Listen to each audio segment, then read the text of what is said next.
안녕하십니까. 법무법인 한별의 김용대 변호사입니다.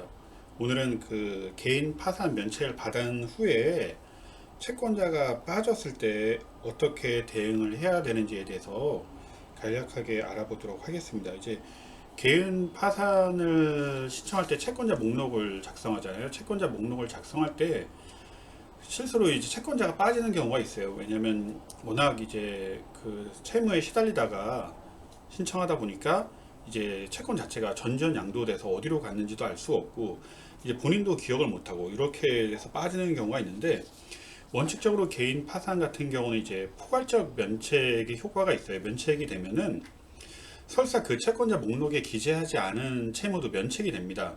물론 이제 예외가 있어요. 예외적으로 내가 악의적으로 누락한 경우에는 면책이 되지 않아요. 악의적이라는 건 뭐냐면 한마디로 고의로 일부러 뺐다는 거예요. 쉽게 말씀드리면. 그래서 이 경우가 그렇지 않는 이상 대응 방법이 있는데, 첫 번째로 이제 면책 후에 채권자가 뭐 소송을 제기를 했다. 나는 채권자가 소송을 제기를 했어요. 그러면 채무자는 그때서야 알게 되잖아요. 그러면 대응을 하는 거예요. 대응을 하면서 면책의 효과가 있다라고 주장을 하게 돼요. 항변으로 면책의 효과가 있는지. 그러면 이제 면책의 효과가 있으려면 내가 악의적으로 기재한 게 아니다라는 게 어느 정도 소송에서 드러나야겠죠.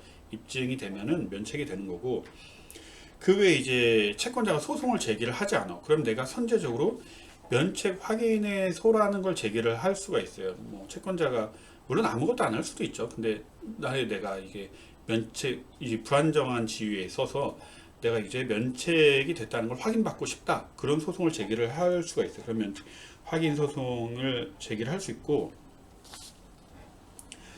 그 외에 이제 또 서울회생법원 같은 경우는 2022년 그 7월 달에 실무 준칙을 변경해서 원칙적으로 파산 면책이 되면은 7년이 지나야지 개인 파산 면책을 다시 신청할 수 있거든요. 근데 7년이 지나지 않았다고 하더라도 이렇게 악의적으로 누락하지 않은 채권이 있는 경우는 개인 파산 면책을 다시 신청할 수 있도록 했습니다. 개인 파산 면책을.